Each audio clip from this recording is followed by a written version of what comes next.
local history, local culture, local events, your community. This is the Joe Kelly Show.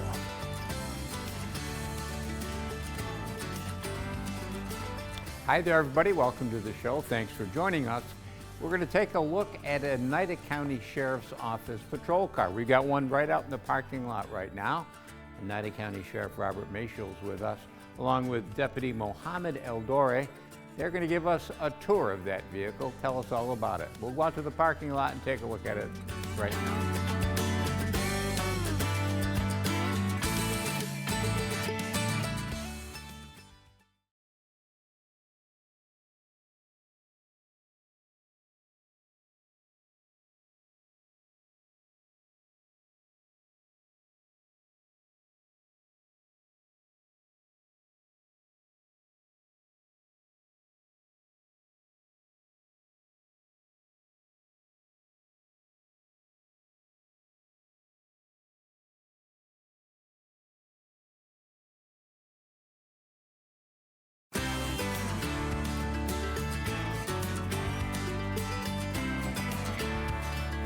And welcome back, everybody. Thanks for sticking with us. We're outside now at WUTR, and we've got one of the, how new is this, Sheriff? This is a brand new car. This has only got 23,000 miles on it. So this car is this year's model. Okay. And how often are you turning these cars over? Well, it depends. So just to put it into perspective a little bit, our sheriff's office in Hull, we put on about 2 million miles a year. The patrol division, it's not unusual for a patrol car, depending on which zone that it's assigned to, may put on in upwards of about 75,000 miles in one calendar year. So we're lucky if we get 2 years out of an actual patrol car. Mm-hmm. Where typically someone buys a new car, they get a lot more than 2 years out of it. Right. Almost our entire fleet, so we have about 106 vehicles in our fleet, vehicles on the road, not specialized vehicles, but patrol cars and transport vehicles for the jail division. About 106, 107, I believe. But they're all the same model for the most part, except they're transport vans. They're all the Ford Explorers. It's a V6 engine in here.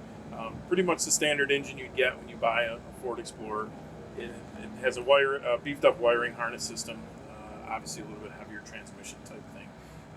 But we have universal cars. So if this car goes out of service a year from now, the radios, the center console, the light bar, all the other lights that are throughout this vehicle can easily be transferred over to the next new one that comes in.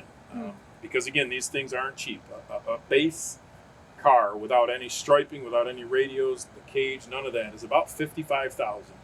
Then to upfit the vehicle with the lights, the sirens, the cage, it's another $12,000 approximately, depending on if you're using all new or mixing new and used stuff in there. And then obviously there's other equipment that you'll see here in a little while, with AED, ballistic shield, stuff like that. So you're talking somewhere in that $75,000 to $80,000 sitting right here, just for one vehicle. Why? I remember the days when the Oneida County Sheriff's Office used regular cars. Mm-hmm. Why the switch to? Well, they don't make, there isn't a police car made by any of the manufacturers anymore. It's the SUV. It's the all-wheel drive. So it's the Ford Explorer, the Dodge Durango. Very limited, as to what you can get for police cars. When I came on this job 35 years ago, I was driving a Dodge Diplomat, square car, giant antenna on the back fender. We had a lot of radios in the car because radios back then were so big. Now everything is condensed, but there's stuff in police cars that I've never in my days on the street that we ever had. Yeah, we'll get a look in the back of the car in a second with your deputy. I poked my head in the front seat. Smells fairly new. It does, but you don't smell tobacco. I can tell you that. No. What's the policy on that? Smoking is not allowed in any of our vehicles. Smoking is not allowed on any sheriff's or sheriff's property or county property for that matter. So, if we do have any smokers, obviously they have to find another place. Yeah. Obviously not in any of the cars or not. And obviously we have a mandatory seatbelt requirement. Wear your seatbelts. We want to lead by example. Is this car and other cars like it going 24/7? For the most part. We work 12-hour shifts in the patrol division. Not all of the cars, but there are, depending on what day we're talking about, depending on what details are going on, depending on what shifts we're talking about, it could very easily find itself on a 12-hour shift and one deputy gets out and one deputy gets in. Not always, but because we have our headquarters in Oriskany and we have field offices in Barnville up north, Camden out west, and Waterville down south.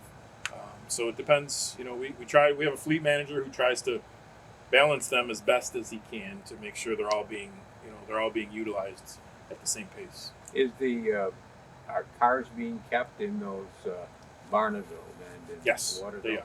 We have cars assigned. That way, the deputy who's assigned to those field offices, they report to work at those field offices. We try. It's not always easy, but we try to get deputies assigned to areas that they're already familiar with, whether it's somewhere they grew up, or maybe they're a member of the volunteer fire department there at the same time. Trying to get everyone to fit where they fit best. Yeah, I see. There's a Kurt Wyman sticker. Yes. On the. All of our vehicles have the Kurt B. Wyman End of Watch sticker. Obviously, June 7th of 2011 was a horrible, tragic day in Oneida County.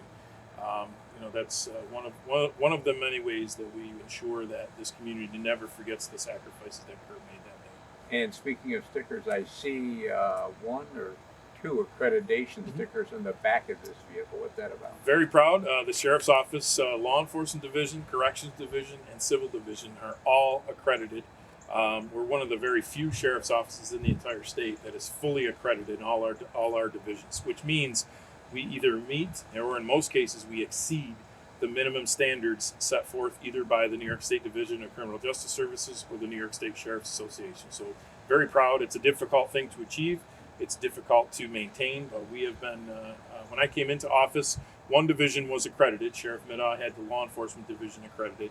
And my goal was to get the other two accredited, which we did, and we've maintained reaccreditation status every 5 years with all three divisions. Ultimately, where will this car end up once it gets out of service for the sheriff? Typically, a police car, when we're done with it, there's not a lot left of its life. So it would be auctioned off. Everything would be taken off, letters stripped off, and then it would go to highest bidder for whatever purposes. Yeah, and so chances are civilians going to end up driving? They may. This particular vehicle is part of our leased fleet. Most of our vehicles are leased through Enterprise, which allows us to have a lot more vehicles for a lesser annual cost. We are going through a transition right now, looking at renewing the lease with Enterprise. The county's looking at other options, so I'm not sure where the future brings us when it comes to vehicles, but this particular vehicle is a leased vehicle. When we're going to shift over here and have one of your deputies, you were nice enough to have one of your deputies drive the car over here today. We'll talk to him about this car. Sounds good. Okay. And now we're joined by Deputy Mohammad Aldoori. Deputy, this is your car. Do you get it every day, or is it just by chance? So this is basically one of our frontline cars that we use for patrol at the Oneida County Sheriff's Office. It's not my assigned car, but it's assigned to other deputies. But it's assigned to deputies where they use during their shifts. Mm-hmm. And this car is packed with gear. I don't know what the best way to look at it is. You've got a computer keyboard in front of you. Yes. So this is obviously all our frontline patrol vehicles are equipped with computers. So you can see, the calls where you're getting dispatched to. You can see the location. You can read the notes on the call that you're getting or you're getting dispatched to. You can do accident reports through the computers, issue summons, issue citations, fill out depositions. Basically, this is all you need. We call it it's an office, basically, not a patrol car. With the computer, you can do almost 90% of your police work within the patrol car. So that must cut down the amount of time you're spending on the radio, yes? I would say no, because they're both connected. So when you get dispatched to a call and for some reason the radio is not that consistent with what you hear, you can also see the notes in front of you. What if it's an address that you couldn't hear it correctly over the radio? Yes, you can ask the dispatcher to repeat, but you can see the notes in front of you, the location where you're going to, and vice versa. So if you don't have a internet service, you can't have a good connection on the computer, you refer to the radio. So Mhm. it's not like how we used to be old school without the computer where you write things down where you're going to the next call. What up on the dashboard to the left there on the top of the dashboard next to the spotlight? What is that? So this is a GPS device. This is optional for deputies to use in the patrol cars.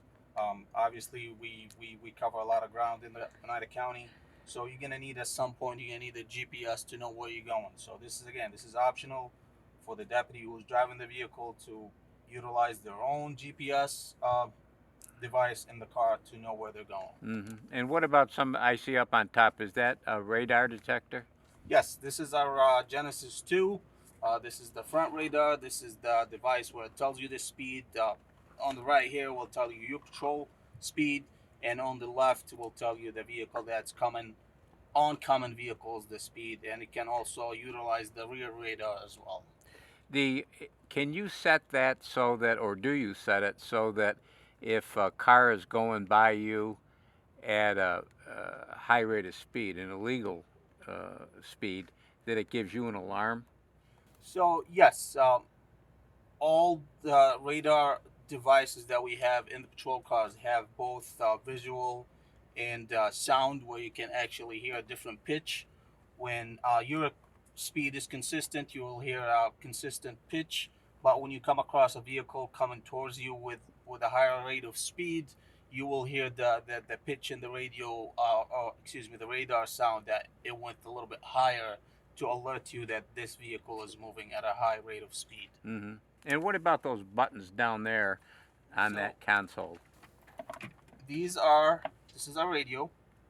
This is the other portion of the radio. Right below it is the portion where we control our lights and sirens. What is there I'm sure there's a policy for everything with the sheriff's office, but what's the policy on when you're responding to a call?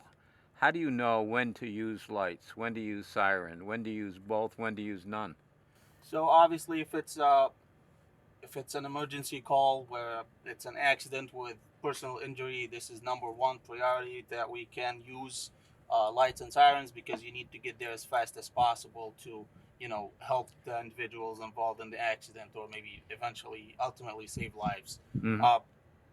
Domestic disputes or any kind of calls that you can tell that through the notes that you're receiving from the call or the dispatch that there's somebody in an emergency and they need help.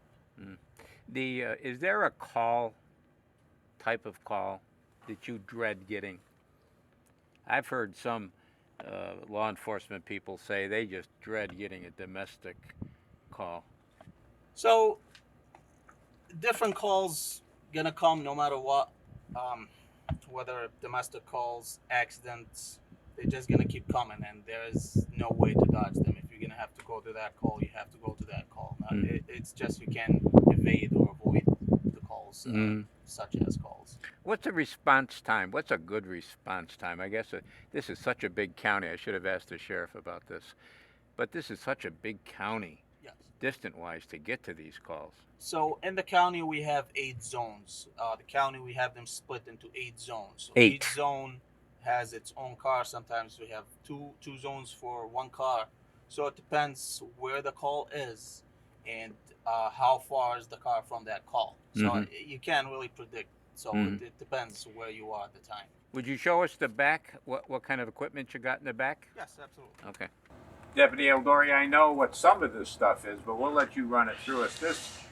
An AED, we see these all over the place, defibrillator. Yes. Have you ever had to use it?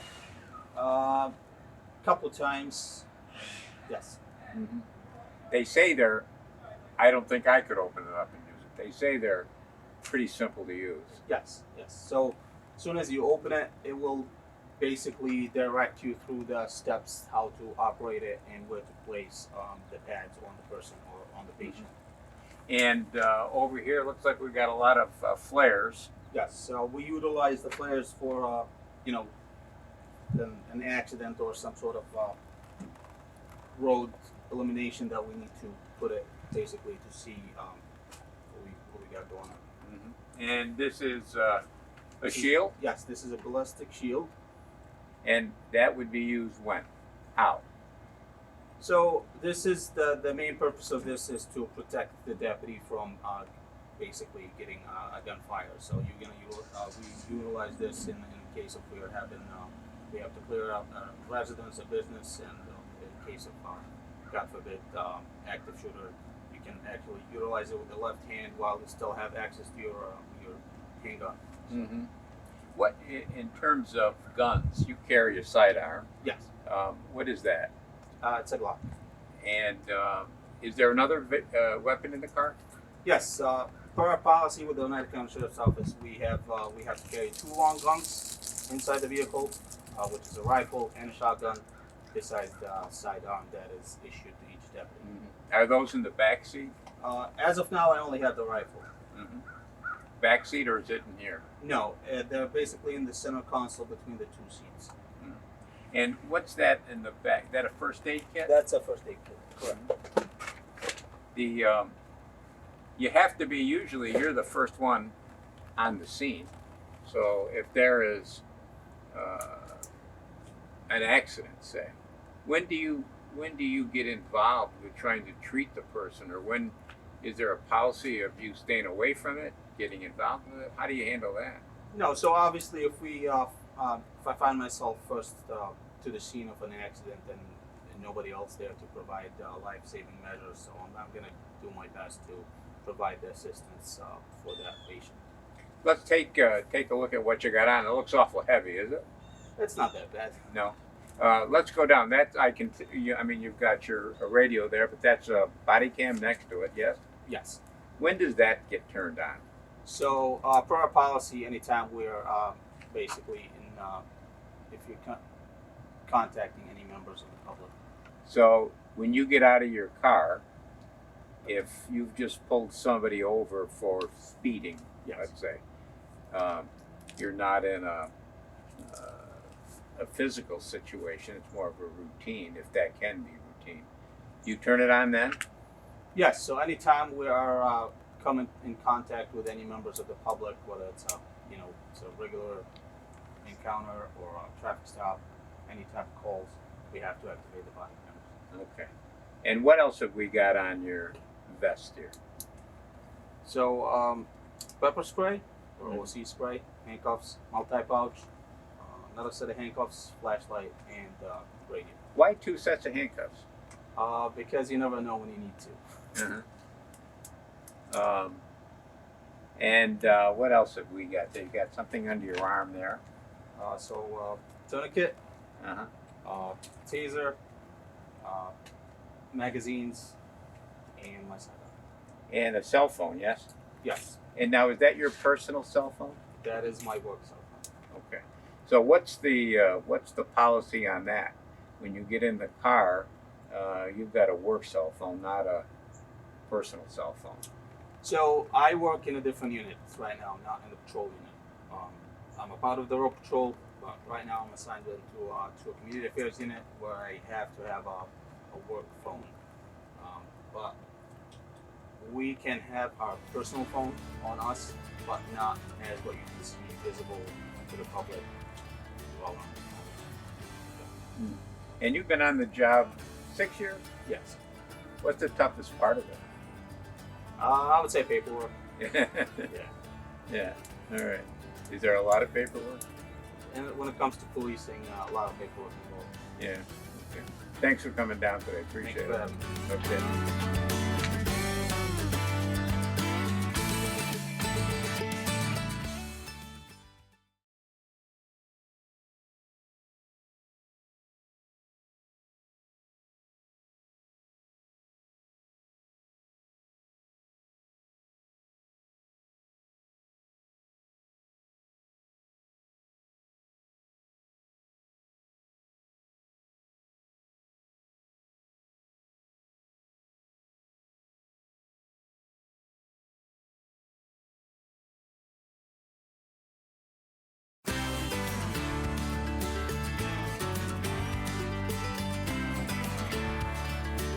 And welcome back, everybody. Thanks for sticking with us. We're inside, and We've got a few questions for the sheriff about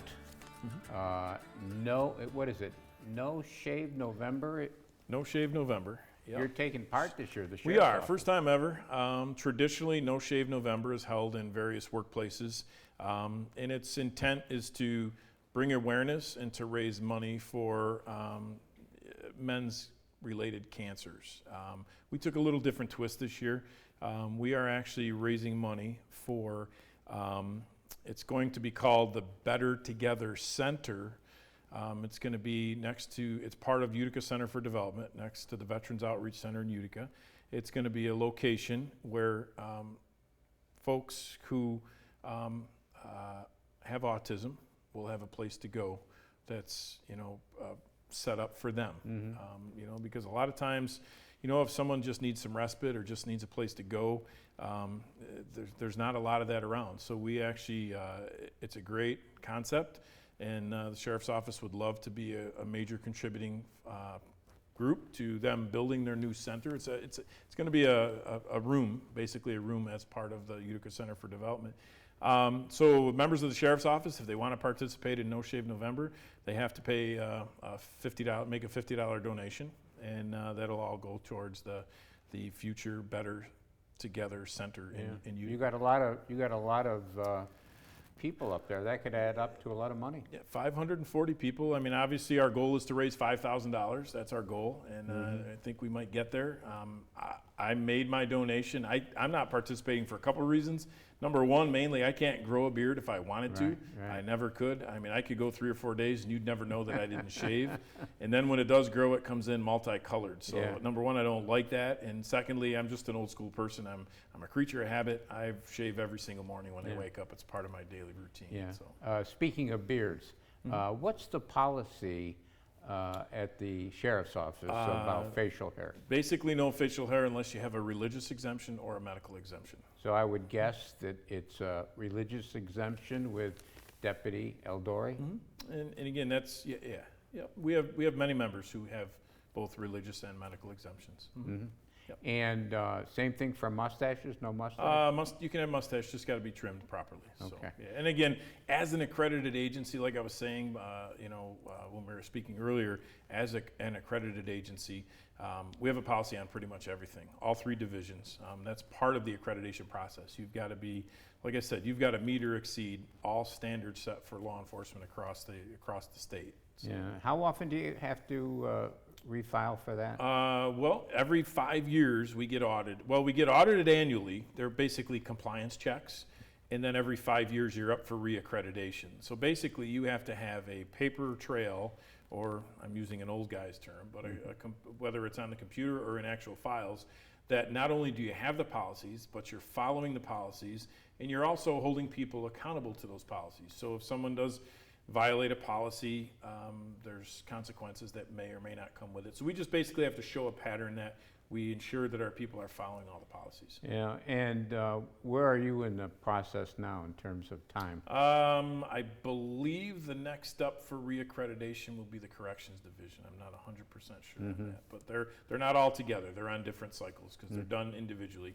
Our law enforcement division, our corrections division, and our civil division. Who does these checks on you? The law enforcement division, that's done by the New York State Division of Criminal Justice Services. The corrections division and the civil division, that's done by the New York State Sheriff's Association. The corrections department up there right now, you've been in here before, you've been up to your maximum, you've been down. Where are you now population? Population inmate wise, we can hold, well, we have 632 beds. We're at about half capacity, about 300 and, somewhere in that neighborhood of 310 to 320, somewhere in there. But unfortunately, the way the laws are in New York State, the standards that are set in New York State, we have the whole facility open except for one unit because we have to separate inmates.